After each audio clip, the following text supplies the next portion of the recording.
लेकिन अगर व्यासपीठस्थ होकर उपदेश करने की बात हो तो वहां पर वेद शास्त्र की परंपरा में स्वसंप्रदायोक्त रीति से अधीत और इष्ट उपासना के माध्यम से अनुभूत ब्राह्मण ही अधिकृत है, अन्य नहीं है। हाँ, ये जरूर है कि आपको बहुत से ऐसे लोग मिलेंगे समाज में जो अपने आप को बहुत मान्य संप्रदाय से जुड़ा हुआ बताते हैं, जैसे कि मुल्ला प्रेमी मुरारी, जो रामकथा की दक्षिणा से मदरसा खुलवाने का दावा करता है। दावा क्या तो करता भी है, वेद कुरान को एक बताता है। अथवा स्वयं भी किसी मान्य परंपरा से संबंधित पीठाधीश्वर जैसे कि अवधेशानंद, ये सब जो वेद और कुरान को एक बताते फिरते हैं। तो ऐसे लोग, जैसे अवधेशानंद तो ब्राह्मण है लेकिन बुद्धि उसकी है म्लेच्छ के समान, इसीलिए वेद और कुरान में उसको अंतर नहीं दिखता है। वह श्रुति मर्यादा को जो है कुरान के सदृश बताता है। मुरारी द्विजेतर है। द्विजेतर क्या, वो तो वर्णेतर ही है, किंतु उस वर्णेतर स्थिति में भी स्वयं को निम्बार्क संप्रदाय से दिखाकर अधर्म का विस्तार करता है। अथवा कई बार ऐसा देखने को मिलता है कि जो इस प्रकार की बुद्धि से ग्रस्त तो नहीं है, मतलब जैसी दुर्बुद्धि अवधेशानंद या मुरारी के हृदय में व्याप्त हो गई वैसी तो नहीं है, फिर भी वाक्स्खलन वशात कहें या उस प्रसंग में व्यामोहित चित्त होने के कारण कहें, जो कि एक पौरुषेय दोष है, वो हम सब में से किसी के साथ भी हो सकता है। उनके मुख से ऐसी कोई बात निकल जाती है व्यासपीठस्थ होकर भी जो अव्यावहारिक हो धर्म दृष्टि से अथवा अप्रामाणिक हो ऐतिहासिक आख्यायिका की दृष्टि से। जैसे कि राघवाचार्य जी ने कह दिया गौतम बुद्ध भगवान विष्णु के अवतार नहीं है। शुद्धोदन पुत्र, मतलब जो शुद्धोदन पुत्र है वो भगवान विष्णु के अवतार नहीं है, किंतु अग्नि पुराण इत्यादि में या विष्णु धर्म पुराण में शुद्धोदन पुत्र को भी भगवद अवतार के रूप में मान्यता है। अथवा जैसे विद्या भास्कर जी ने कह दिया कि श्रीमद् भागवत में 4 ही बार भगवान कृष्ण ने चतुर्भुज रूप धारण किया है, तो वो भी ऐतिहासिक आख्यायिका की दृष्टिकोण से एक आपत्तिजनक वक्तव्य है। तो ये एक वाक्स्खलन है या व्यामोहित अवधान है इसमें जो प्रसंग का व्याख्यान कर रहे हैं। अथवा जैसे पुरी के शंकराचार्य जी ने शबरी जी को भिलनी न मानकर ब्राह्मणी माना और उनकी उस कथन वृत्ति के पहले करपात्री जी का और बाद में गंगाधर पाठक जी का संदर्भ देकर विद्वान क्या कहते हैं पंडितम मन्य लोगों ने बहुत छीछालेदर की है इस विषय की, स्पष्ट असंदिग्ध शास्त्र प्रमाणों की भी भीषण दुर्गति की है व्यक्ति विशेष के वक्तव्य विशेष के संरक्षण के भाव से। अथवा पूरी शंकराचार्य जी का भी जन्मदिन जो मनाया गया उसमें देखिए कैसे कैसे लोग आए हैं, कैसे कैसे नेता आए हैं और उन नेताओं का पूर्वकालिक इतिहास क्या रहा है और वृत्ति क्या रही है। अथवा जो निरंजन देव तीर्थ जी के द्वारा अभिषिक्त माधवाश्रम जी थे ज्योतिष पीठ के शंकराचार्य के रूप में, जिनको पूरी के शंकराचार्य वर्तमान वाले ही शंकराचार्य के रूप में नहीं मानते फिरे, नहीं मान रहे होते तो प्रामाणिकता के लिए तो स्वयं उनसे लेते ही प्रशस्ति, लेकिन उन्हीं का जो चेला है देवादित्यानंद सरस्वती वो भी अपने आप को शंकराचार्य बताता है, वो भी मंच पर था जहां तक लोगों ने मुझे बताया। तो जिस शंकराचार्य को आपने शंकराचार्य नहीं माना, उन्हीं के अभिषिक्त दीक्षित शिष्य वो भी स्वयं को जो शंकराचार्य बताता है वो आपके साथ मंच साझा कर रहा है, लेकिन वहीं पर अविमुक्तेश्वरानंद जी के साथ आप मंच साझा नहीं करना चाहेंगे। ये सब बातें हैं, ये व्यामोहित पौरुषेय प्रमाद है लोगों का। अथवा जैसे अविमुक्तेश्वरानंद जी की बात करें, अभी जो विमान दुर्घटना हुई अहमदाबाद वाले विषय में, वहां पर उन्होंने एक वक्तव्य दिया उस विषय में कि गीता जल जाती और लोग बचे रहते तो बात समझ में आती। क्यों भाई, लोग भी बचे और गीता भी बचे। और रही बात कि लोग मर गए तो लोग अमृत पीकर तो आए नहीं थे, दुर्भाग्यपूर्ण घटना अवश्य है, बिल्कुल है, हमें पूरी सहानुभूति है, लेकिन इसके साथ साथ एक तथ्य यह भी है कि यह संसार नश्वर ही है। हम भी किसी दिन मरेंगे, आप भी किसी दिन मरेंगे, आपके पूर्वज भी मरे, आपके वंशज भी मरेंगे। और केवल मनुष्यों के साथ या हिंदुओं के साथ या उसमें भी ब्राह्मणों के साथ केवल मृत्यु का नियम है, ऐसा नहीं है। देहधारियों की यही गति है, जातस्य ध्रुव मृत्यु ध्रुवम जन्म मृतस्य च।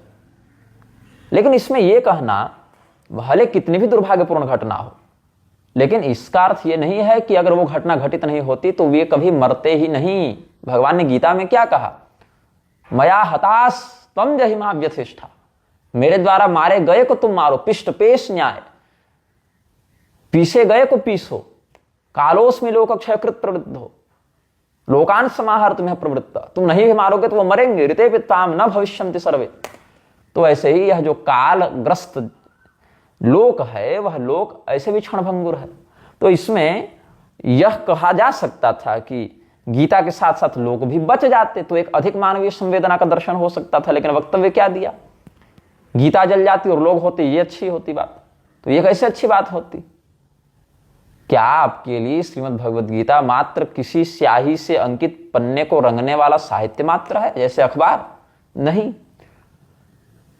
आप स्वयं शंकराचार्य के पद पर अभिषिक्त होकर अगर गीता जैसे महनीय ग्रंथ के जलने तक की बात को कहीं सकारात्मक भी हो सकता है ऐसा दिखा रहे हैं,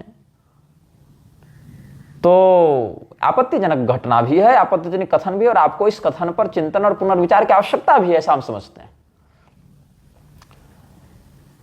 तो भगवान के द्वारा बहुत स्पष्ट रूप से बहुत से धर्म ग्रंथों में, स्मृति में, पुराण में, श्रुतियों में, उपनिषदों में, आगमों में अपने अपने वर्ण के आधार पर, आश्रम के आधार पर, लिंग के आधार पर, विप्रतिपत्ति क्षेत्रीयता के आधार पर, संप्रदाय परंपरा के आधार पर, गोत्र भेद के आधार पर भी बहुत से नियमावलियां निश्चित हैं जो अपरिहार्य और अपरिवर्तनीय हैं।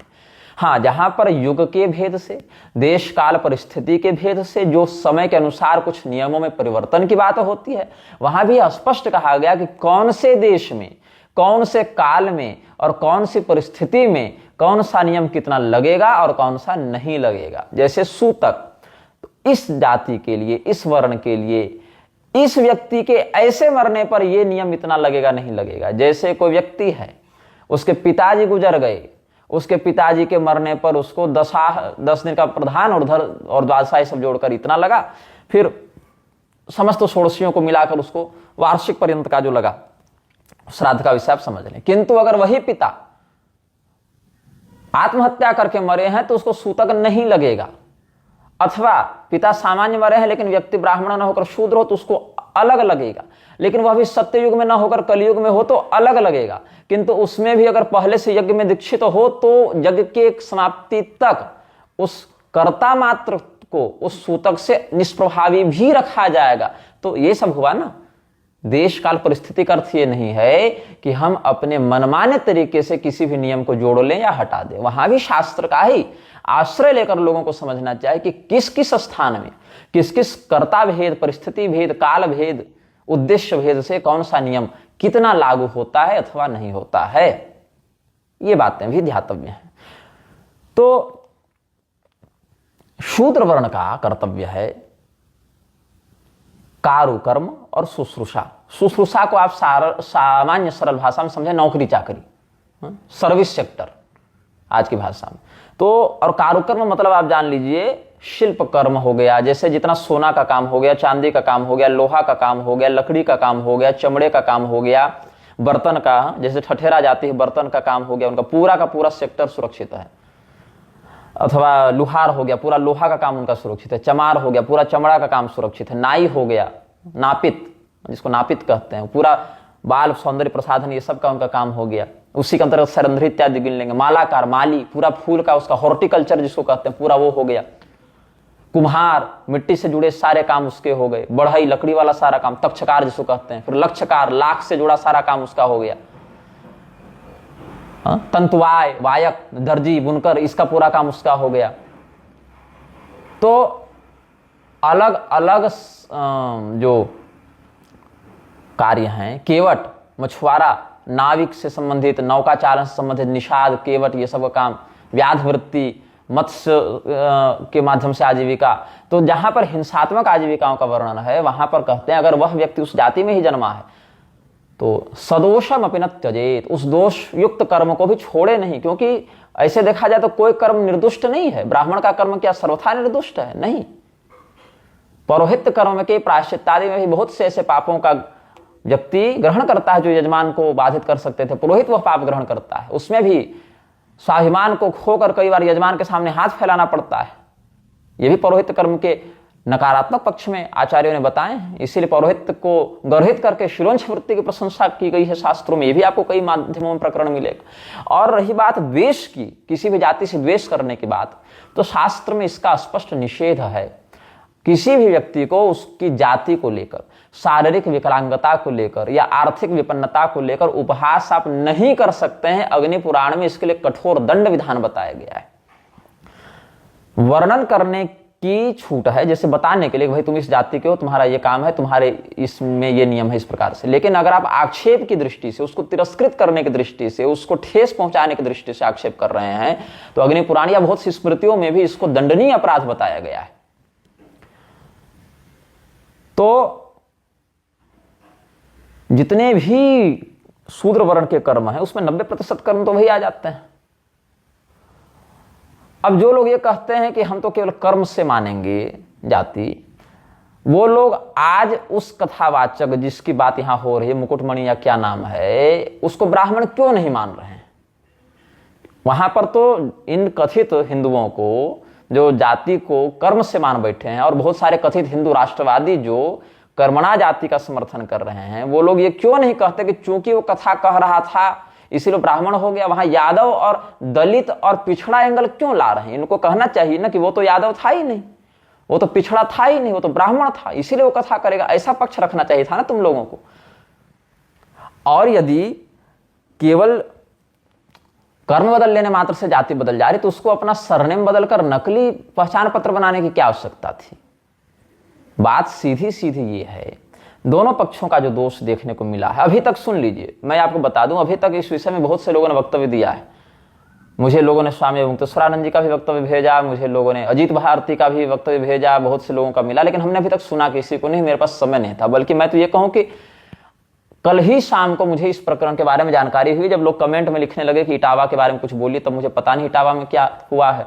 तब इधर उधर से पता चला सोशल मीडिया से कि कुछ ऐसा हुआ, फिर समाचार इत्यादि कुछ हमने देखे तो पता चला।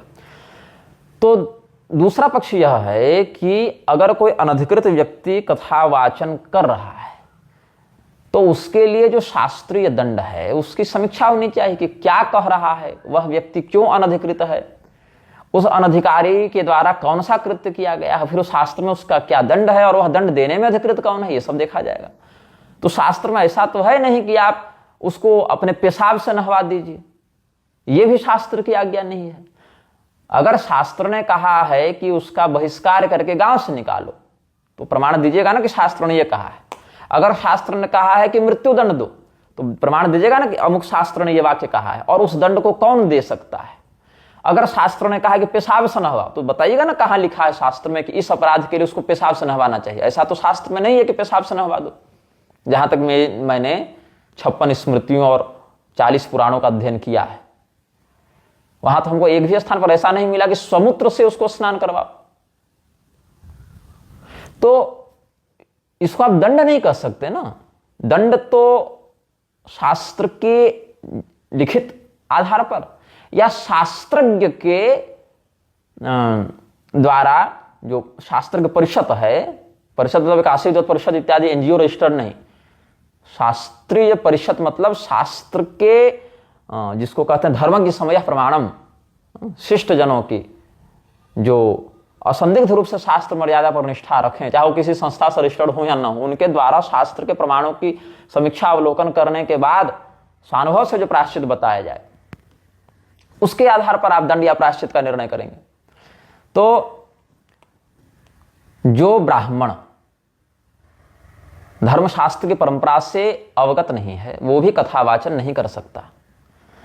जो धर्मशास्त्र की परंपरा से अवगत होने पर भी ब्राह्मण नहीं है वह भी कथावाचन नहीं कर सकता। कथावाचन के लिए दो अनिवार्यता बहुत स्पष्ट है, उस व्यक्ति का ब्राह्मण होना और उस व्यक्ति का शास्त्रज्ञ होना आचरण की दृष्टिकोण से। यहां तक कि त्याज्यास्ते यह कह दिया शास्त्र ने, यदि वह पंडित भी हो लेकिन अगर स्त्रैण हो, अनेक चित्त विभ्रांता त्रैणा पाखंडवादिन, ऐसे भी कई बार मिलता है, या भागवत के भी महात्म्य आप देख लेंगे। पढ़ लिया शास्त्र लेकिन व्याख्या के समय अनर्थ कर दिया, या कामी हो, स्त्री लोलुप हो, चरित्रहीन हो, असंतोषी हो, उस स्थिति में धर्म शास्त्रों का कितना भी बड़ा पंडित हो वह कथावाचन में अधिकृत नहीं होता है। तो एक और एक षड्यंत्र यह कहता है कि ब्राह्मण बाहर से आए, इन्होंने मूर्ति पूजा का पाखंड फैला दिया, इन्होंने काल्पनिक देवी देवताओं के नाम पर लोगों को ठगा। फिर वही षड्यंत्रकारियों का एक दूसरा दल निकलता और कहता है कि केवल ब्राह्मण ही कथा क्यों कहेगा, केवल ब्राह्मण ही पुजारी क्यों बनेगा, हम भी कथा करेंगे, हम भी पूजा पाठ करेंगे, हम भी पुजारी पूजा पाठ करवाएंगे और पुरोहित बनेंगे। ये न के न प्रकार, यदि ब्राह्मणों को सर्वथा मार डाल जाना संभव तो मार दो, ये इनकी वृत्ति है पहली। दूसरी, यदि ब्राह्मणों को मारना या हटाना संभव न हो तो उनके सारे काम पर कब्जा कर लो, जो उनके